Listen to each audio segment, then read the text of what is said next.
Hey folks, welcome back. It's Crazy Welder, and today I'm showing you guys my currently updated EXP GDC Beast. So as you can see right here, I have it in such a way now that the card can be put in horizontally as opposed to vertically.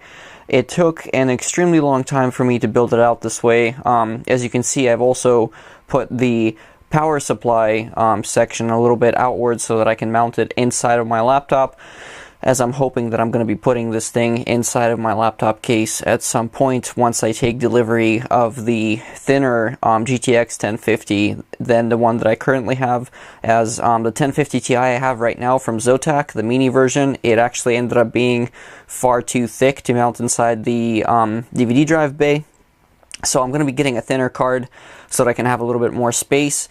And now that I have the adapter working, I'll be able to basically continue on with this. And as you can actually see, I do have it running a basic game right now. This is just basically running a map in Warpath, a really old game from 2005. But I have played BF4 on this successfully before, and I highly doubt that there's going to be any issues on that front. You know, basically at this point, what I'm looking forward to doing is potentially doing a tutorial on how I did the setup and what parts I ended up using for this thing.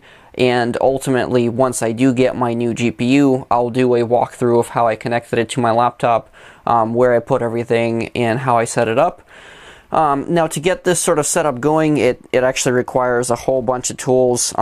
It's really hard to do this on your own, but I feel like if I do manage to get this to work, there will be a lot of incentive for companies such as, you know, EXP or whatever the other one is. I think it's like PC something, to actually put out these, you know, GPU adapters that have the bay mounting horizontal as opposed to vertical, because I feel like there are applications where you would want a setup like this.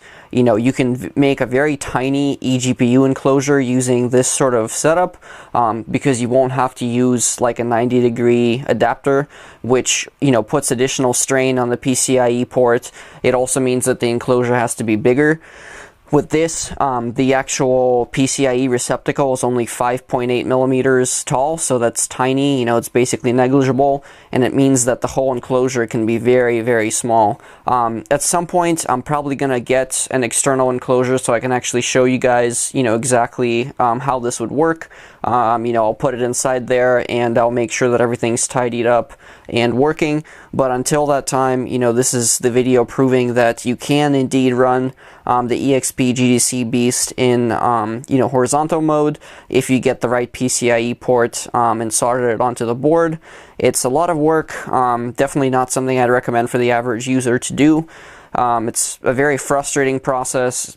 Probably from the beginning to end, the whole process took me a good like 8 hours, from the desoldering, the cleaning of all the terminals, you know, sourcing the actual PCIe adapter, and that one actually arguably took a lot longer because I was trying to find a vendor that sells them individually as opposed to, you know, in bulk.